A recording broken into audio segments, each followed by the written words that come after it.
हमारे निरंतर भजन में ये 20 बातें बाधा पहुंचा देती हैं। यदि हम अखंड भजन करना चाहते हैं, हमारा निर्दोष भजन हो, तो इन 20 बातों से बचना चाहिए। पहली है अपने जीवन में जांच कर लेना। इष्ट से, गुरु से विमुख करने वाले पुरुषों का या स्त्रियों का या विषयों का किसी भी तरह से हम संग न करें। पहली बात, आराध्य देव गुरुदेव के वचनों में अविश्वास पैदा कर दे, हमारी भक्ति को बाधित कर दे, चाहे वो स्त्री शरीर हो, चाहे वो पुरुष शरीर हो, चाहे वो कोई विषय ही क्यों ना हो, हमें उससे संपर्क नहीं रखना। भगवद विमुख करने वाले पुरुषों का संग नहीं करना पहला लक्षण है। अगर वो कोई है हमारे जीवन में, तो हमारा भजन बाधित हो जाएगा।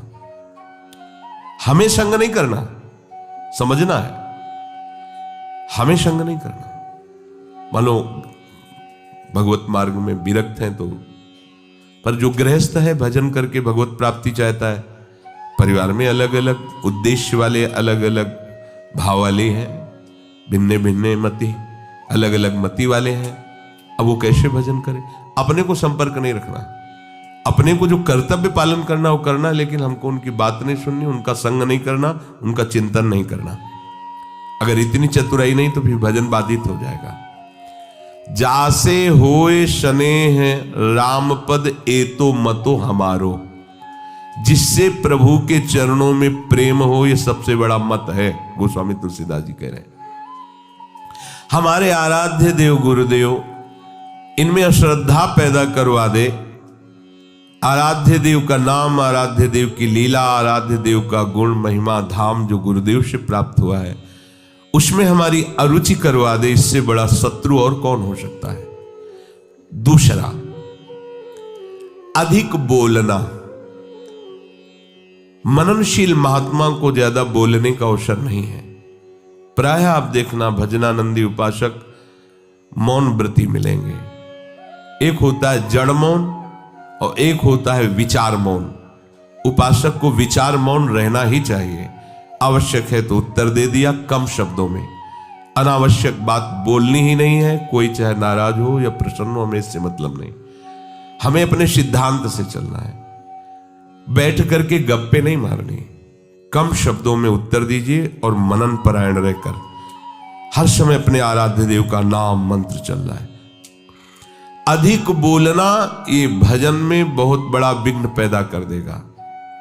कैसा? सबसे अधिक पाप वाणी से बनता है, क्योंकि हम इसे समझ नहीं पाते हैं। किसी की भी निंदा करने में जो हमें पाप बनता है वो बहुत बड़ी गठरी होती है। पर निंदा के कीते आवत नहीं कछुआत, मूर्ख पर्वत पाप को, पर्वत पाप को ले चल अपने साथ। बड़ा भारी पहाड़ पाप का रख लिया। और भजनानंदी उपासक को ये समय कहाँ है किसी के विषय में बोलने का? पर देखो अपने लोगों में अगर ये विघ्न है अधिक बोलना, तो दो बातें आ ही जाएंगी, किसी की स्तुति और किसी की निंदा, किसी के गुण का वर्णन और किसी के अवगुण का वर्णन। ये आपके भजन में बाधा पहुंचा देगा। अधिक बोलने से मिथ्या भाषण निकल जाएगा, अधिक बोलने से किसी की निंदा निकल जाएगी। ये आपके लिए हानिकारक होगा। अहितकारी वचन, मिथ्या वचन, निंदा से भरे वचन, ये हमारे जिह्वा में नाम भगवान को प्रकाशित नहीं होने देंगे। मंत्र में रुचि नहीं हो पाएगी। तीसरा है नवीन नवीन भोगों को भोगने की इच्छा रखना। आज ऐसे भोजन बनाया जाए, आज ऐसे किया जाए, आज ऐसे किए। किसी भी इंद्रियजन्य भोग को नवीन नवीन प्रक्रिया से भोगने की इच्छा रखना, ये भजन के लिए बहुत हानिकारक है। शरीर के प्राण पोषण के लिए ही हमें केवल अन्न जल आदि का आवश्यक ग्रहण करना होगा। जिससे हमारा शरीर भजन मार्ग में सहायता दे। बस अगर इसी जन्म में भगवत प्राप्ति करना है तो आपको चारों तरफ से अपने आप को घेरना होगा। अगर हमारी इंद्रियां, हमारा मन विषय सेवन में ही बना रहा तो भगवदानंद किससे हम अनुभव करेंगे? कैसे हम भगवत चिंतन में तन्मय होंगे? बिना तन्मयता के आराध्य देव की अनुभूति नहीं होती। चौथा, अधिक सोना। जो बहुत नींद लेते हैं तो तमोगुण की अधिकता के कारण भजन नहीं बनता है। आपको आश्चर्य होगा कि ऐसा कैसे हो सकता है। भजन की जब लगन लगती है, 11 बजे रात्रि के शयन करना, 2 बजे उठ जाना, स्नान किया, शौच किया, वृंदावन की परिक्रमा की, ऐसी दिनचर्या, और 2 बजे दिन में माधुकरी मांग के पाना, कोई बाल भोग, ये सब चाय नाश्ता कुछ नहीं, 2 बजे दिन में। आपको लगेगा कि ऐसा कैसे हो सकता है। यही अपने, यही वृंदावन, बाहर की बात नहीं है, वृंदावन की हितधाम की छोटी कुटिया की बात बता रहे हैं। बिजली का कनेक्शन कटा हुआ, नहीं चाहिए बिजली।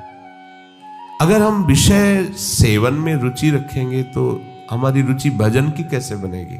और हम ये कह रहे हैं कि आप आकांक्षा क्यों करो कि हमको ये पहनने को मिले, खाने को मिले, ऐसी रहने की आकांक्षा करो, भगवत तत्व की ज्ञान की आकांक्षा करो, भगवत प्रेम की आकांक्षा करो, प्रियालाल के रूप रसास्वादन की, उनके श्री चरण सेवा की। ये आकांक्षा का विषय है, ये आकांक्षा का विषय थोड़ी है कि हम ये पहन लें, हम ये खा लें, हम ऐसी परिस्थिति में रहें, हमारी ऐसी हाई फाई व्यवस्था हो। हमारी मांग नहीं होनी चाहिए। हम स्वामी के आश्रित है, जैसा वो चाहे वैसा करें, जिसमें वो राजी उसमें हम राजी हैं। तो अधिक नींद लेने का यह स्वभाव उपासक को छोड़ना पड़ेगा। बिल्कुल ना सोना और बहुत सोना, आगे के श्लोक में भगवान मना करते हैं, दोनों को योग सिद्ध नहीं होता। बिल्कुल ना पाना और बहुत पाना, दोनों को योग सिद्ध नहीं होता। तो अधिक नींद लेना, इस पे शासन करो यदि भगवत प्राप्ति करना चाहते हो। आपकी दिनचर्या में सोने का आपका ठीक समय होना चाहिए। जितने महात्मा आज तक मिले उन सबकी दिनचर्या परिपक्व रही है। परिपक्व दिनचर्या 2-4 मिनट की बात नहीं कहते, नहीं, उनका उठना, उनका लेटना, उनका खाना, उनका पीना एक टाइम पे होता है। ऐसा नहीं है जब चाहा तब। अगर उस समय तक भोजन नहीं मिला तो इसके बाद वो भोजन नहीं पाएंगे, चाहे 56 प्रकार के भोग आ जाए। देखा है आप कितना आराध्य देव से प्यार करते हैं। हमें विषय सेवन के लिए कोई प्यार दे तो इसे प्यार कहते हैं क्या? आराध्य देव के चरणों जासो हो सने राम मत, राम पद ए तो मतो हमारो। अधिक भोजन, 5वां है अधिक भोजन। सच्ची मानिए, ये अनुभव की बात कहते हैं। अल्पाहार और अधिक भोजन दोनों आप करके देख लो। अधिक भोजन करने वाले की भजन में रुचि नहीं रहेगी।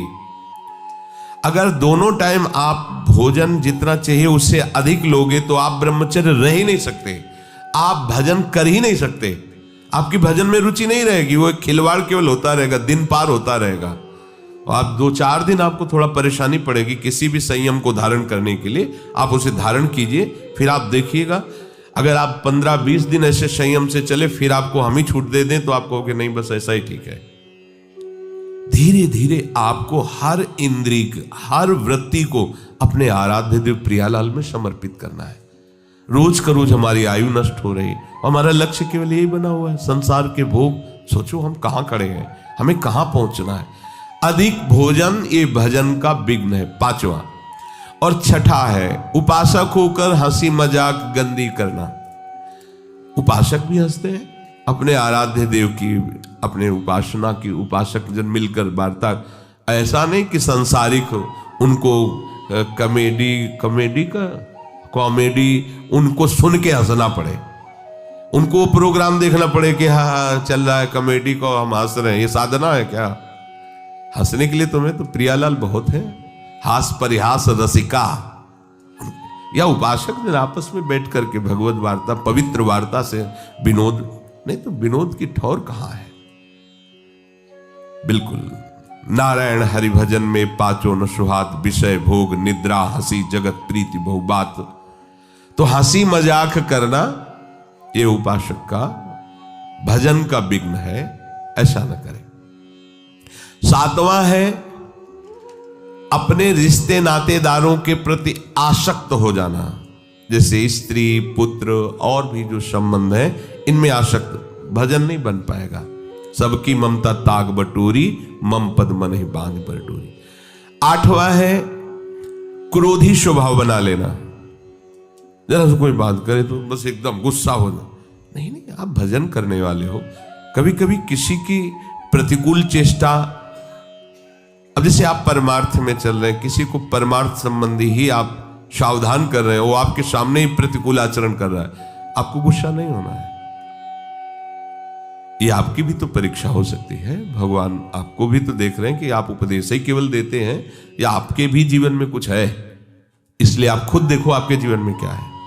उस समय आप प्रशांत आत्मा विवेक के द्वारा अगर कहीं भी स्फुरण हो रहा है क्रोधा, तो उसे शांत कीजिए। वो क्रोध दूसरे का अहित करेगा कि नहीं करेगा, पर आपका अहित हो जाएगा, आपका हृदय अपवित्र हो जाएगा, आपके हृदय में जलन पैदा हो जाएगी।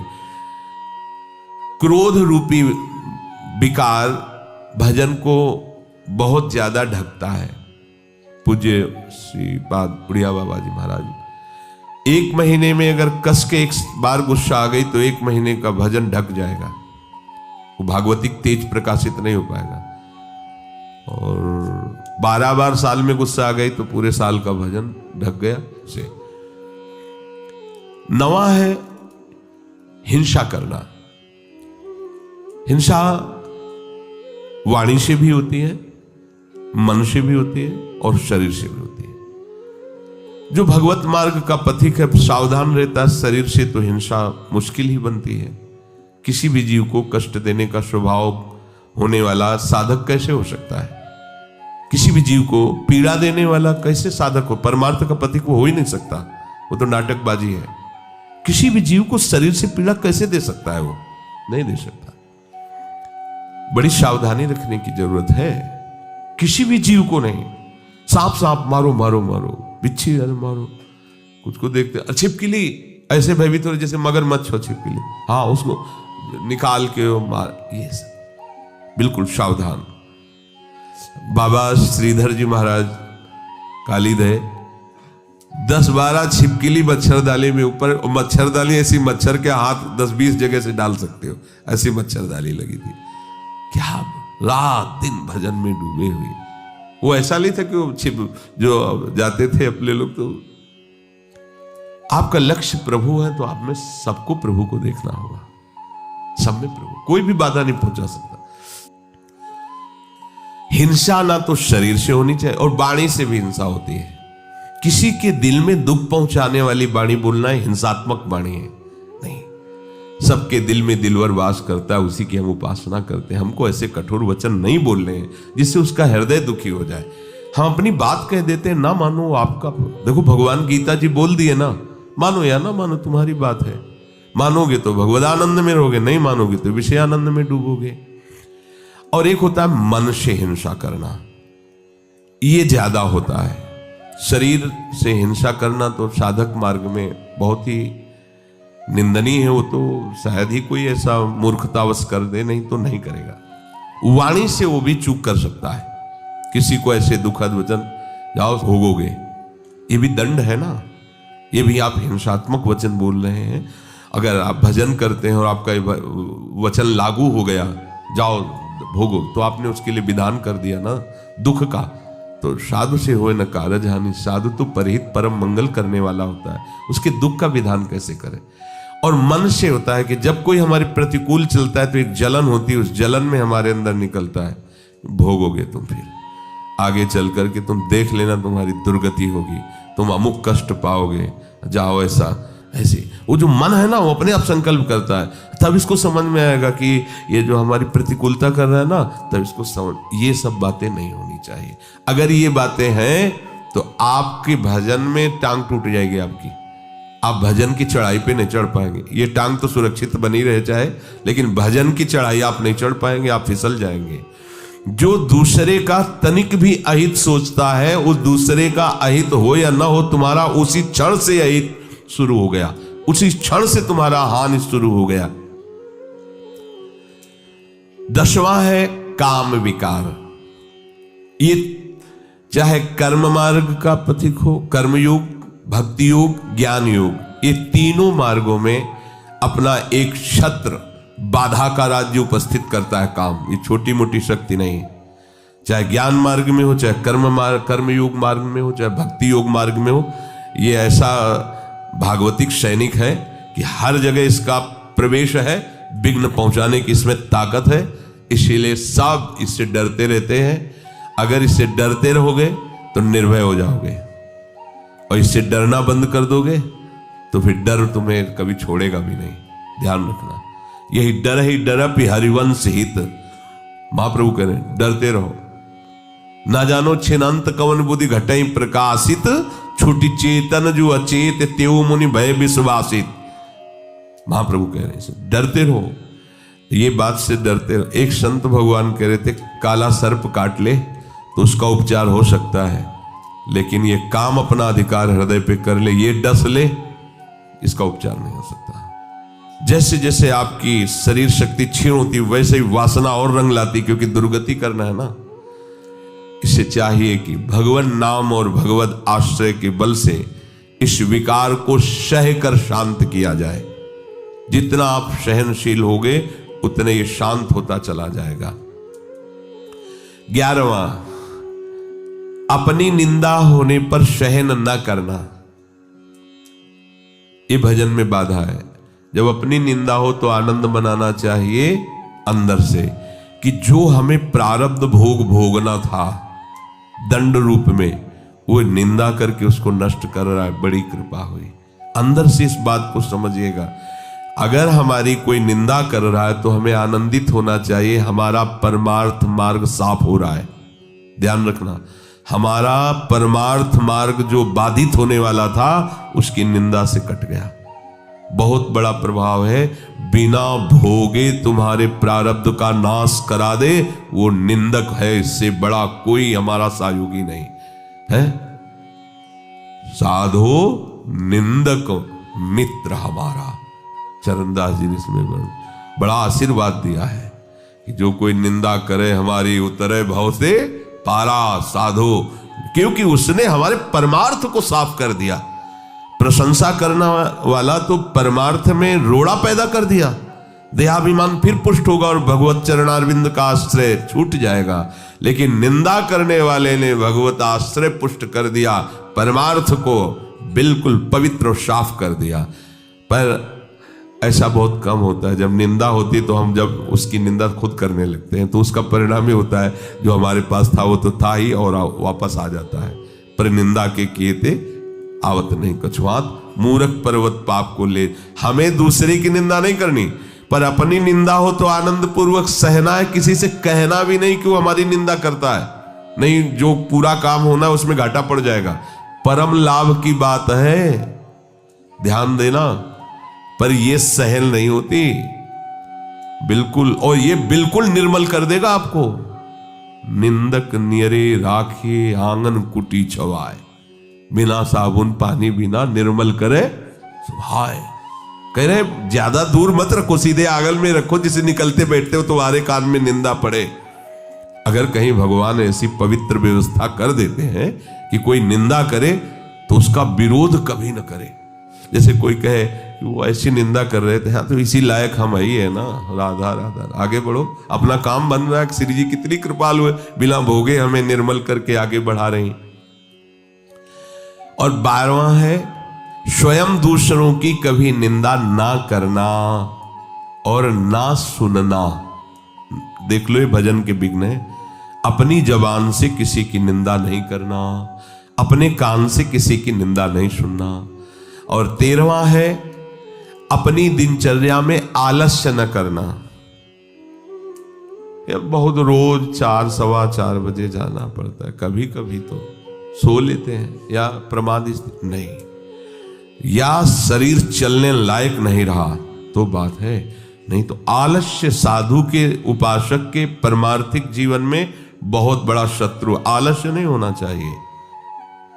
और शौकीनी, कोई भी वस्त्र खान पान कुछ भी शौक के लिए नहीं होना चाहिए। 15वां किसी भी तरह की प्रसिद्धि को अपने में स्वीकार मत करो।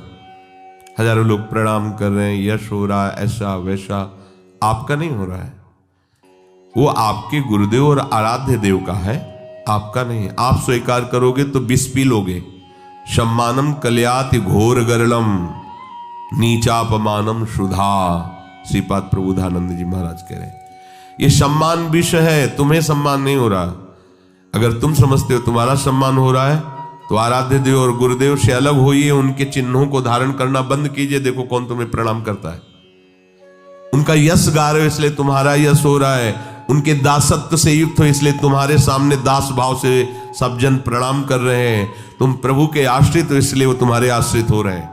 केवल प्रभु का उसमें यश है, प्रभु के आश्रय की महिमा। तुम अपना कुछ मत समझ लेना, नहीं छोड़ो।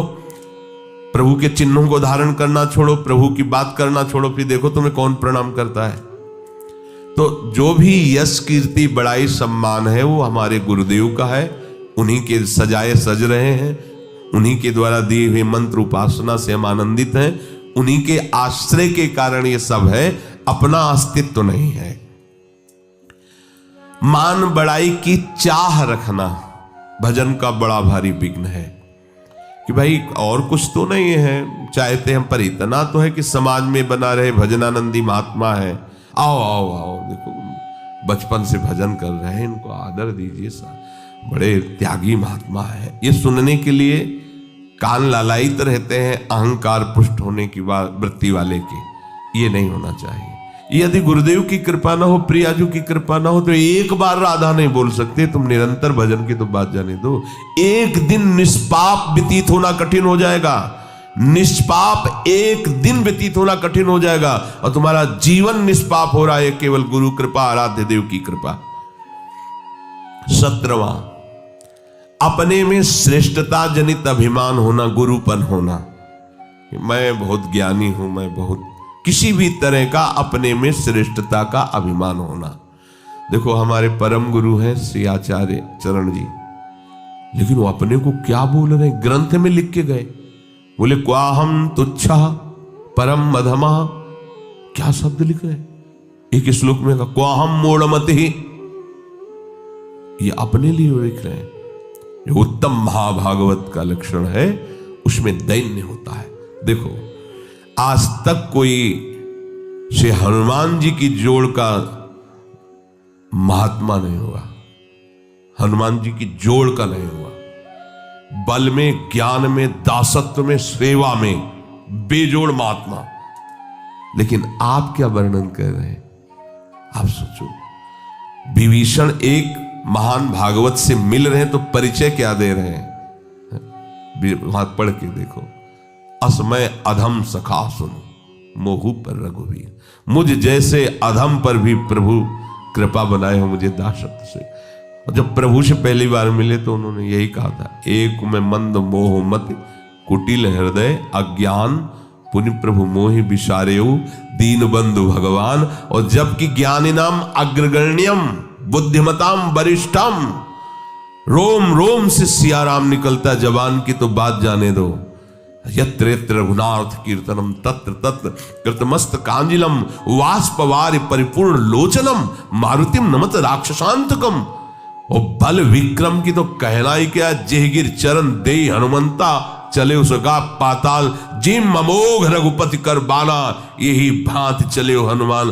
क्या उनका जोड़ है कोई? और वो अपने को कह रहे असमय अधम। भगवान ने जितना माता सबरी को दुलार दिया, बिरला है कोई ऐसा दुलार पा पाता है। और सबरी जी क्या प्रभु से कहे, अधम ते अधम अधम अति नारी तिनमा मैं मति मंद अघारी। हो ये देखो महाभागवतों की वाणी। देखो आद्य गुरु भगवान शंकराचार्य अहम ग्रह उपासना के आचार्य, और वो कह रहे हैं कि सत्यपि भेदापगमे नाथ तवाहम न माम की नस्तम सामुद्रो ही तरंगा कुचन समुद्रो न तारंगा। नाथ यद्यपि ये बात सत्य है कि हम में और आप में भेद नहीं है, क्योंकि अभेद भक्ति के आचार्य हैं, अभेद ब्रह्म स्वरूप के आचार्य हैं, उसी का उपदेश करें। पर बोले प्रभु एक बात परम सत्य है कि समुद्र से ही तरंग उत्पन्न होती तो अभेद है, पर तरंग से कभी समुद्र उत्पन्न हुआ हो ऐसा कहीं वर्णन नहीं पाया गया। अर्थात हे हरि, आप समुद्र हो और मैं आपकी तरंग हूं। 18वां परदोष चिंतन। कभी किसी के दोषों का चिंतन न करे, क्योंकि चिंतन यदि दोषों हो तो आपके अंदर दोष आ जाएंगे। चिंतन के साथ साथ वर्णन, श्रवण, ये सब शुरू हो जाता है दोषों। ये बिल्कुल अपने भजन मार्ग में भयानक विघ्न है। 19वां दिखावटीपना नहीं होना चाहिए। एक पद्धति से चलो। अगर वैराग्य मार्ग में भी है तो गुरु परंपरागत वस्त्र और तिलक आदि रचना का एक ही क्रम है। अलग अलग संप्रदायों में अपने अपने आचार्य द्वारा जो तिलक दिया गया है, यह हमारा बनावटीपना या दिखावटीपना नहीं है। यह हमारा आचार्य प्रदत्त दासत्व का चिन्ह है। यह कोई खिलवाड़ नहीं है कंठी तिलक धारण करना, पर बनावटी नहीं। आचार्य परंपरा से जुड़ा होना चाहिए, आचार्य प्रदत्त मंत्र होना चाहिए, तभी। ऐसा नहीं कि बनावटी वेश जो मनाया, लाल पहन लिया। हिदाम में कहे थे लाल कपड़ा पहने, बोले शरणागत मंत्र लेना, तो मैं कहा वैसे ही आप लाल वेश धारण, बोले वो तो ऐसे पहन लिए। ऐसे कैसे पहन लिए? गेरुआ वस्त्र की महिमा समझते हो? साक्षात नारायण स्वरूप, अग्नि स्वरूप माना जाता है। ऐसे ही धारण कर लिए, ऐसे ही कपड़े धारण कर लिए, ऐसे मन मानी। कोई भी दिखावटीपना नहीं होना चाहिए, आचार्य परंपरागत होना चाहिए। और उपास्य देव की प्राप्ति के लिए जो वैराग्य वेश धारण किया है, जो गुरु ने दिया है, प्राण निकल जाए पर उसे नहीं छोड़ना चाहिए। ये जो आचार्य परंपरा से पोशाक और भागवतिक चिन्ह, वैष्णव चिन्ह मिलते हैं, खिलवाड़ नहीं है। जब मन आया तब धारण किया, जब मन आया तब उतार दिया, ये हुए ही नहीं प्रभु के। ये सब केवल स्वांग रचने वाले, नौटंकी नाटक वाले हैं। ये कोई नाटक का खेल है क्या कि पर्दे पे गए तो साधु का वेश बना करके आशीर्वाद दे रहे हैं, पीछे आए तो पैंट शर्ट और बीड़ी हुक्का पी रहे हैं? ये थोड़ी, ये कोई सीरियल का साधु थोड़ी है। अपने जीवन को आचार्य गुरु परंपरा में आजीवन उसी में। हमारे जो गुरुदेव ने हमें वस्त्र दिया, मंत्र दिया, उपासना दी, भागवतिक चिन्ह दिए, उसी के अनुसार हमें चलना है। दिखावटी नहीं होना चाहिए, बनावटी नहीं होना चाहिए। फिर हमें नहीं देखना कि जिसने हमें रहनी दी वो कैसे रह रहा है। हमें देखना है हमें कैसे रहनी दी गई, हमको उसी में चलना है। वो किस स्थिति में क्या है, उनका खेल वो जाने। हमें जो दिया गया हमको उसी के अनुसार चलना है। बनावटीपन, दिखावटीपन अपने जीवन में नहीं होना। और 20वां है आवश्यकताओं को बढ़ा लेना। जो आवश्यकताओं को बढ़ा लेता है भजन में विघ्न है। बहुत कम आवश्यकता में आपकी दिनचर्या व्यतीत होनी चाहिए। आपका भोजन, आपका वस्त्र, आपका प्रकृति का प्रयोग कम होना चाहिए। जितना प्रकृति के भोक्ता बनेंगे उतनी प्रकृति आप पर शासन करेगी, अधीन हो जाओगे। और जितना प्रकृति से कम व्यवहार करेंगे, कम से कम भोगेंगे और जीवन यापन के लिए उसको स्वीकार करके भजन करेंगे, तो प्रकृति ही आपको मुक्त कर देगी। जाओ प्रभु की तरफ बढ़ो। और जो प्रकृति को भोगता है, आकर्षित करके, अधीन करके नष्ट कर देती है। ये 20 दोष भजन में भारी विघ्न पैदा कर देते हैं। भजन से विमुख पुरुषों का संग, अधिक बोलना, विषय भोग की इच्छा रखना, अधिक सोना, अधिक भोजन, हंसी मजाक, स्त्री पुत्र आदि में अधिक आसक्ति होना, क्रोध, हिंसा, काम विकार, निंदा आदि सहन न कर सकना, स्वयं दूसरों की निंदा करना, आलस्य, शौकीनी, प्रसिद्धि, मान बढ़ाई, गुरुपन, परदोष चिंतन, दिखावट, आवश्यकताओं को बढ़ा लेना। ये 20 बातों से बचा जाए तो हमारा निरंतर भजन चलेगा। श्री राधा वल्लभ लाल।